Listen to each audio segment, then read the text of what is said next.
Bonjour à tous, mon nom est Roxane Do, enseignante Vipassana.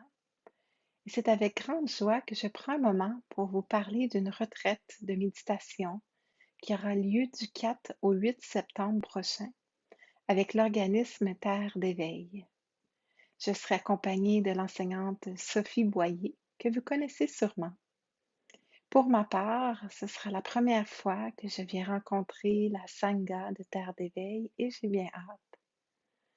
Pendant ces 4 jours de pratique, on prendra un moment, on prendra le temps de se déposer, de s'arrêter, d'écouter plus profondément et surtout de développer la sagesse. Le titre de cette retraite est Prendre soin de soi, prendre soin de l'autre. Dans cette pratique millénaire, prendre soin de soi est d'établir, de développer cette qualité intérieure nommée sati. Sati qui est l'attention, la présence attentive ou la pleine conscience. Et grâce à cette qualité intérieure, on peut comprendre, on peut mieux discerner parfois les mouvements intérieurs qui nous amènent dans un état mental qui peut être à la fois nuisible par moment. On peut se faire prendre par les trois poisons, l'avidité, la colère ou l'ignorance. Mais grâce à la présence attentive, on peut avoir un peu plus de sagesse, de discernement, et pas se laisser happer, pas s'attacher à ces mouvements, mais mieux comprendre cette nature éphémère. Prendre soin de l'autre et de développer, de cultiver nos cœurs.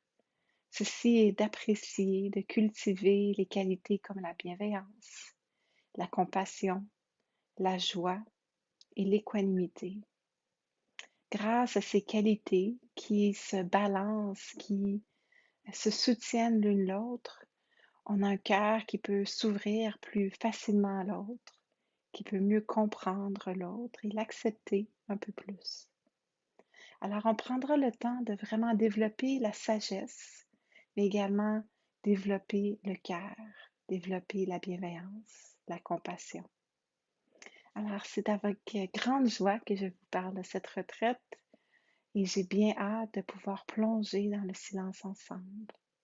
C'est quelque chose de très unique, de très rare d'être en retraite de méditation.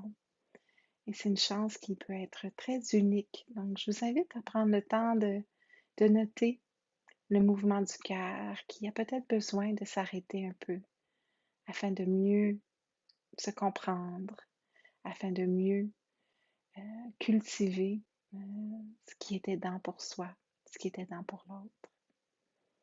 Et qui sait, peut-être que ce chemin vous mènera vers une plus grande paix intérieure, vers l'éveil.